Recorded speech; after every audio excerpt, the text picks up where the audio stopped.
जय श्री कृष्ण। राधे राधे।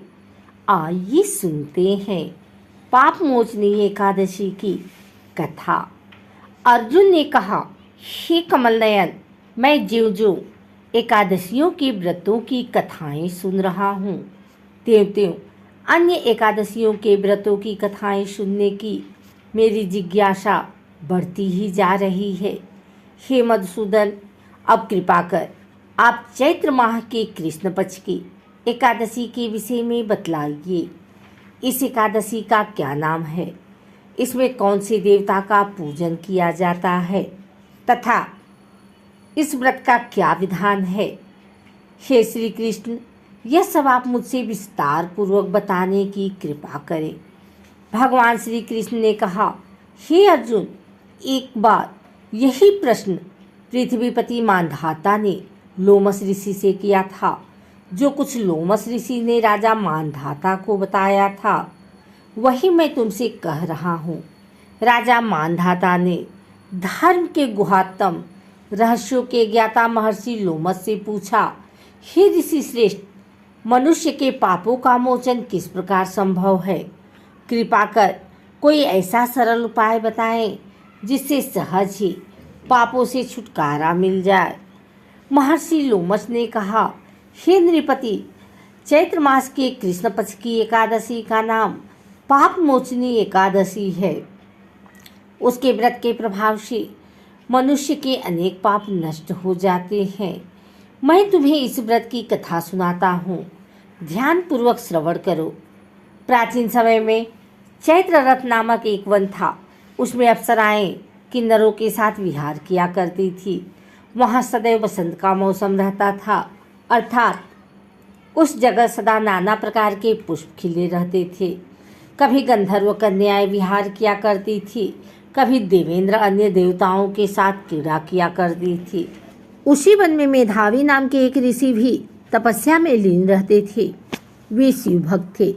एक दिन मंजुघोषा नामक एक अप्सरा ने उनको मोहित कर उनकी निकटता का लाभ उठाने की चेष्टा की। इसलिए वह कुछ दूरी पर बैठ बीड़ा बजाकर मधुर स्वर में गाने लगी।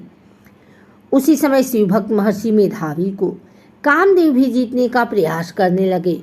कामदेव ने उस सुंदर अप्सरा के भ्रू का धनुष बनाया, कटाक्ष को उनकी प्रत्यंचा बनाई और उसके नेत्रों को मंजुघोषा अप्सरा का सेनापति बनाया।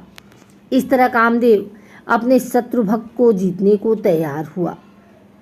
उसी समय महर्षि मेधावी भी युवावस्था में थे और काफी हृष्ट-पुष्ट थे।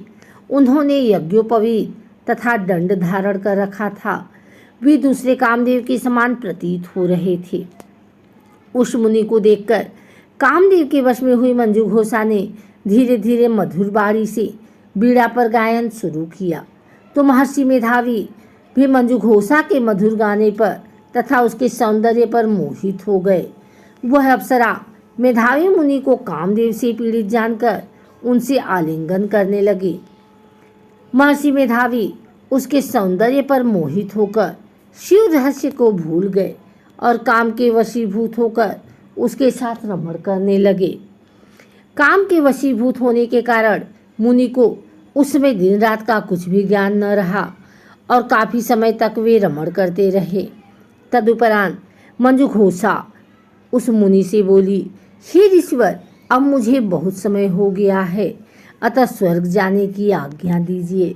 अप्सरा की बात सुनकर ऋषि ने कहा, हे मोहिनी, संध्या को तो आई हो, प्रातःकाल होने पर चली जाना। ऋषि के ऐसे वचनों को सुनकर अप्सरा उनके साथ रमण करने लगी। इसी प्रकार दोनों ने साथ साथ बहुत समय बिताया। मंजुघोषा ने एक दिन ऋषि से कहा, हे विप्र, अब आप मुझे स्वर्ग जाने की आज्ञा दीजिए।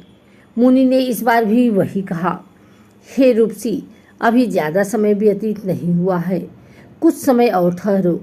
मुनि की बात सुन अप्सरा ने कहा, हे ऋषिवर, आपकी रात तो बहुत लंबी है। आप स्वयं ही सोचिए कि मुझे आपके पास आए कितना समय हो गया।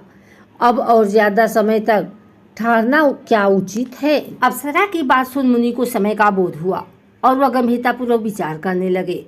जब उन्हें समय का ज्ञान हुआ कि उन्हें रमण करते 57 वर्ष व्यतीत हो चुके हैं, तो उस अप्सरा को वह काल का रूप समझने लगे।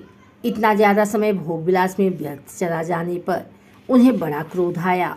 अब वह भयंकर क्रोध में जलते हुए उस तपनाश करने वाली अप्सरा की तरफ भ्रिकुटी तान कर देखने लगे। क्रोध से थरथराते स्वर में मुनि ने उस अप्सरा से कहा, मेरे तप को नष्ट करने वाली दुष्टा, तू महापापी और बहुत ही दुराचारी है।